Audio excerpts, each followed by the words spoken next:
It is kind of wild that Nobody Wants This is now your second consecutive show after Succession that just became this huge part of the culture. I feel like that just doesn't just happen all the I know. I'm time. just like literally knocking on wood. I know.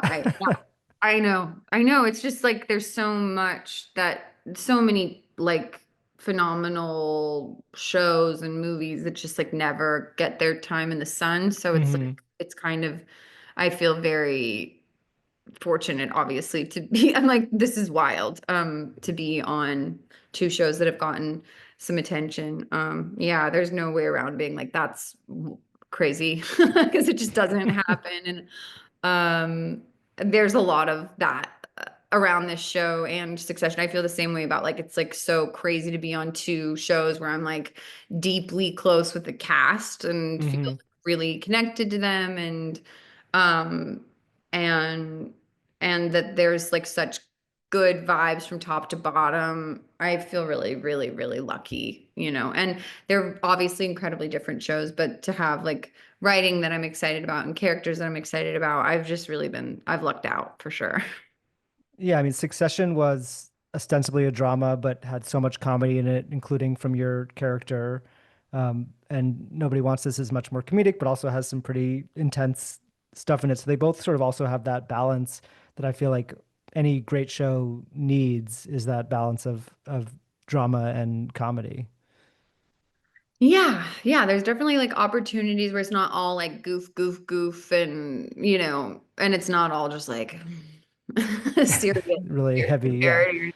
It's like they both got they're both dimensional in their own ways, and it's also like a treat to do both of these parts has been like a treat in really different ways, you know, like it's a different experience entirely. Like I feel like Succession, um, I had some like really remarkable scenes that were like really fun for me. And but there was also just like a lot of like fly on the wall kind of behavior that I was like doing through the four seasons. Like I got to watch like some of the best actors of all time, just like doing incredible work. And this I feel like is a little bit more active, but both have been like incredibly, like both have like taught me some really important lessons and have been like great learning experiences and have been so much fun. So yeah, they're both like really, I feel, yeah, they're both incredibly fruitful experiences. And I won't I say I'm want lucky again, but I am like, to. you know, you know. Yeah, I want to talk some more about Succession specifically. Am I right that you were not in the pilot, but you were in the second episode?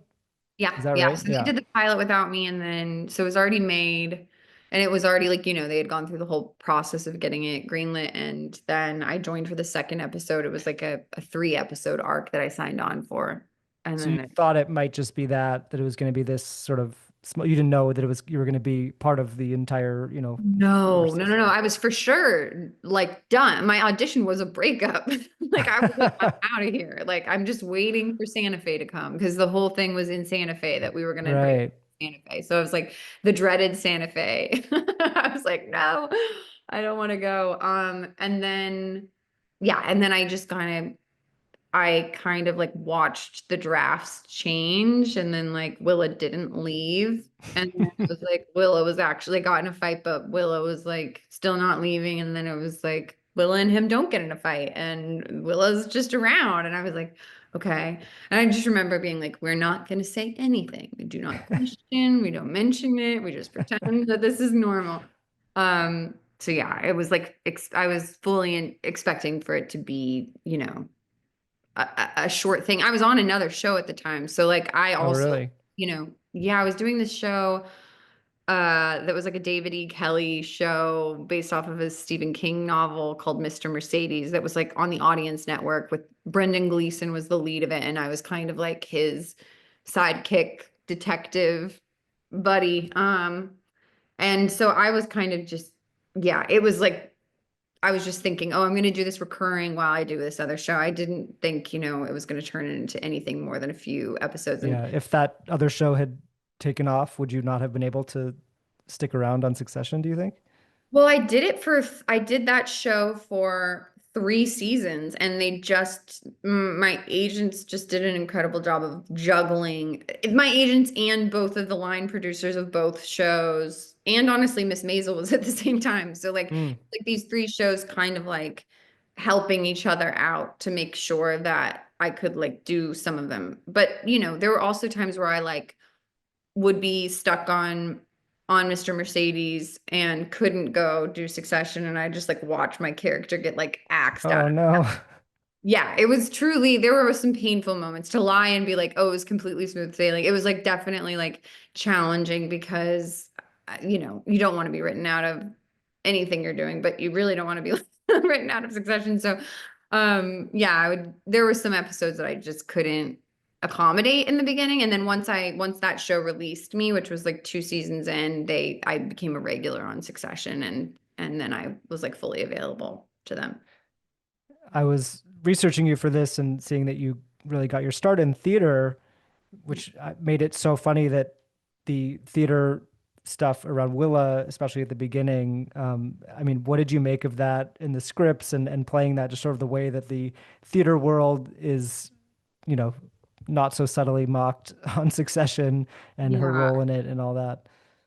I had so much fun with it, and I also feel like I really understood Willa's. I felt for her. I had a lot of empathy for her because, like, I know the pain of like being in a play that's bad or being associated with a play that you don't feel like that just like tank. Like I do know the feeling of the humiliation that comes with theater and that Yeah, getting the bad reviews and getting a closing lot and of yeah. bad reviews and you're still in the process and you're still in it and you're like, and it's just like it can be it's traumatizing, and she like clearly like cares so much, she like puts it up on this like pedestal, and the way she talks about it, it's like very funny, but it's also just like I knew the feeling like when I was like looking through the reviews and she's reading the reviews before she tosses it off the boat. I was like, I just know this feeling and I know the humiliation and the pain that comes with it. And so I just like I felt for her. There was like a point when I was in a play and Charles Isherwood, who is like a New York Times critic who ended up being kind of canceled, or like I think Yeah, like I remember that. he referred to me as a bargain basement Gwyneth Paltrow. Oh no. And I remember just being like, I don't know how to take this. Should I take this as like a compliment? Yeah. Like This half is taking it as maybe a that's good. compliment, Yeah. half making, I'm like also like, I'm like, I know that this is not a compliment. I'm like, and yeah, and that whole experience, I just remember like it was just it was just so fucking painful. So like I had a lot of fun with that arc, and it was just so funny to me. Like the whole thing was so funny, and I also felt like, okay, I get this and I get what she's going through, and poor Willa. I have like a lot of empathy for your like, and the delusion. Like it's like we're all fucking delusional too. And so like Yeah. I like I empathize with her delusion the whole way through, because she's still making stuff, and all the way till the very end of Yeah. She's Success. still trying. Yeah, yeah, totally. Now that it's been over for a little bit with a little bit of, time, space from it, do you have a favorite moment or scene or just something that stands out in your memory that you got to play on that show that really sticks with you? Yeah, I really loved the Connor's wedding episode. It was just I knew it was just such a special episode generally. Like I just like when we read the script, I was just like gutted and like shocked and heartbroken. And then once we did it, um, it was Mark Mylod directing, who's just one of my favorite directors ever. And it was also just like the time that Connor and Willa got to have this kind of like tender exchange that was like really like getting down to the brass tacks of like what's going on in our relationship. And like, it had been kind of vague and there was still some vagary afterwards. Like, it got like there's a lot of like what's going on here. But I felt like in that moment, because they were going through this like just traumatic affair together, there was just like complete transparency for this like blip, where both of them are just saying like really what's going on. Like she's like, yes, it's kind of about the money, and also I'm here, and also I'm not leaving, and also I'm with you. And I just thought it was like it just moves me even talking about it now because I loved that relationship and I loved Alan, and I just felt like it was like kind of like the moment between us. And Yeah, and it's kind of the moment that Willa stops being a punchline to some degree too, because she's talked about as a prostitute. There's jokes about it throughout yeah. much of the show. Um, and that's not really what she was in the end, and that gave you that moment to say it pretty, openly and point blank on the show, which you don't always get. Yeah, it was just so special. I loved it so much. And I think there's something about like Alan and I just felt so connected to him. So there's just like that was another part of it was just like sharing that with him after this whole run together. It felt like Yeah. our kind of like it also, yeah, it was just a really sweet experience and all and then like zooming out, that episode is just fucking amazing. So Yeah. to just be part of something that like, just this like little piece of the pie that's just this incredible thing, like that objectively as an observer, like, and someone who's like involved in the show, but not, like all over the show. I was just like, this is an amazing episode. It's just phenomenal. So that was like, it was special. It was super special. Yeah. Alan Ruck, who plays Connor, someone else who's been on this podcast, I talked to him just right after the series finale. Um, First of all, I was curious if you grew up watching him, in Ferris Bueller and other things, because that must have been surreal to, if you did, to then be playing this character opposite him on the show. I was embarrassingly in the dark. And so on Ferris Bueller. yeah, I'm like, I don't know how. I mean, there's some movies that I'm like, how in the world have I not seen that movie? Even now, like now, I'm like, I like there's Yeah. movies like the Goonies. I'm like, Have have you seen it since? Did you ever so watch it? so basically like about halfway through the season, or maybe the end of first season, I like did an Alan Ruck marathon with myself, and I watched Ferris Bueller, I watched Speed, I watched Spin City.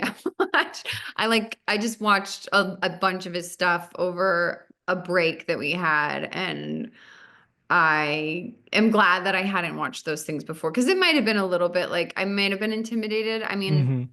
he's so good. He's like so special. Alan is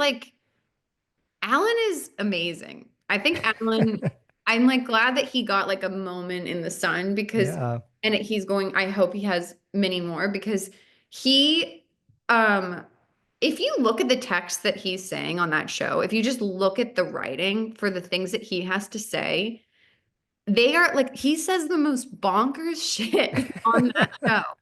And it's the kind of thing where you read it and you're like, how in the world is anyone going to like say this in a way that sounds honest or like it's just far out. Like he's like bizarre. And Alan delivered every line in a way where I was like, oh, this is the guy. Like he's like, this is, it didn't sound foreign. It didn't sound like he was trying. He just knows how to accommodate the language in a way that feels so authentic. And he's also just like a kook and funny and bizarre, and also just like, yeah, I know that guy, and that guy's like the guy like next door. Like he's just feels so real at the same time. So yeah, I love Alan. He's fantastic.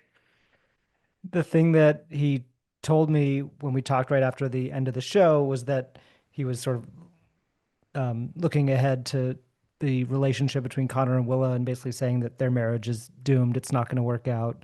And that was his prediction. So I figured I'd ask you the same. What do you think happens to Connor and Willa after the show ends? It's like I'm like rooting for them, so I like hope that it works, but I also just think it's like incredibly hard to be people who are so self-involved, like especially her. She's so selfish. And she has like moments of not being selfish. Like she's also like a fierce defender, and she also protected him, and she also like was like kind of like unflappable in the face of like a family of sharks. Like she stood her ground and was on his side, but she's like ruled by her ambition, really. And so, like I don't think there's a world where Willow would be like, I'm not going to do my like play reading in like the Lower East Side at this little tiny black box theater. I'm not going to give up doing that in order to like do something for you. Like I don't think that there's a world where she would give that up. So um I kind of think I agree with Alan. I don't Yeah. know. I don't I know. know. I was trying to imagine her as like a Mar-a-Lago wife figure, and it's hard to believe that that's her I mean, future. that being said, I kind of do feel okay. Here's another thing though. Like, it depends on like what you think is like a successful relationship. Because I look at Donald Trump and I look at Melania Trump and I feel like they live incredibly separate Yeah. lives. Like, I think she kind of is just like living in this Yeah. world of like maintenance, like self-care and Hmm. maintenance, Hmm. and he's like on his own thing and they like touch base every once in a while. And I wouldn't like, that is a successful relationship in a sense because they are still together and they're in a couple and they have been for a long time. But I don't know if I like, so maybe there is a world where Connor and Willa can exist. Yeah. She's just like on a like that they have like a long leash between them, just like Yeah. letting like a tether is very She long. just, yeah, she embraces her inner Melania and goes for it. Yeah, she just like does her own thing and he's off in like a different place and they come back and forth every once in a while and like touch in. But I don't imagine them being like the couple that I would ever Yeah, well, want. he was going to be the ambassador to Slovenia, which is where Yeah, and Melania she was is gonna be from, like right? So there ordering you go. furniture. Yeah, she was like ordering furniture for their Working on house. that couch. Yeah, totally. She's like, go babe, you go to you and I'll be here. And you're like, okay, that's a relationship. Is it the one I Yeah. would want? No. No, not sure it's what anybody wants, but No. um, I imagine that was a hard show to say goodbye to once you knew that it was ending, and just given how successful it was and how you said you were so close to so many people on it. So what Yeah. was that like for you to find out that the show was ending and then you know film your last scene and all that? I mean, so there's like it's a double-edged sword in that like I deeply trust Jesse Armstrong. And so like rationally, I was like, I trust him. He knows what he's doing. He's so British. He's going to like he's gonna honor like the Brits, they do have like a very clear idea of like when the story is told, like time to walk away. And Yep. so I was like, I trusted that. And that being said, the ending of the experience was like devastating.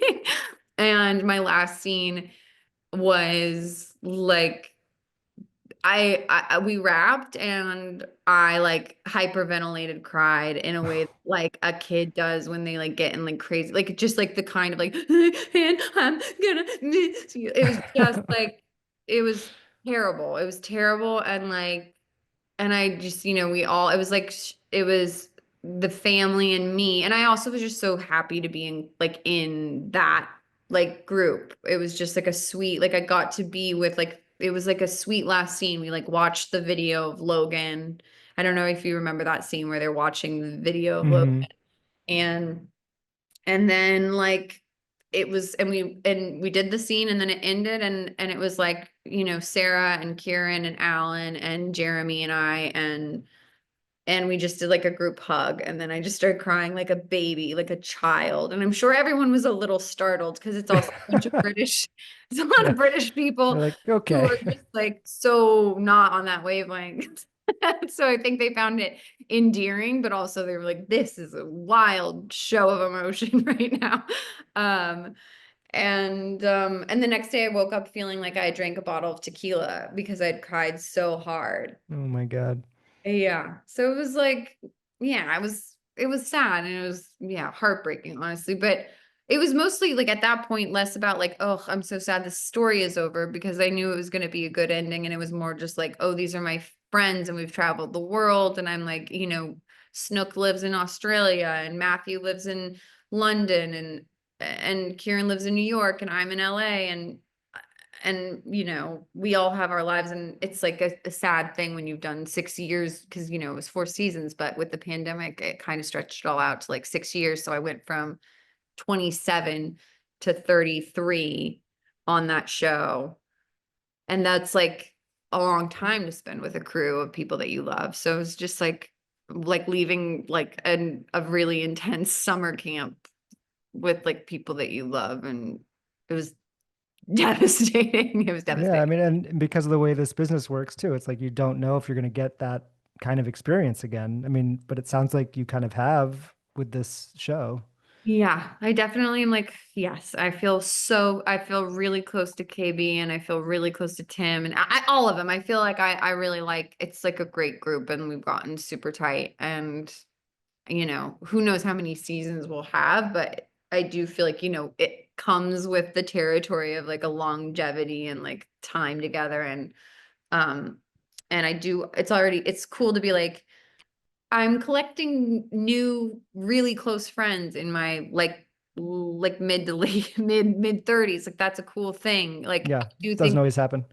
yeah, like Tim and I went out to dinner the other night with some friends and we were like talking about who our best friends were, and both of us were like, I think you're like one of my best friends now. Aw, And that was like a sweet thing. And I same thing with Succession. I'm like have some of my best friends from that show. And that's that's so very sweet. cool. Like I feel like a lot of people don't get that chance to like develop like deep friendships like when they're out of school and out of college, and it's really neat. Yeah.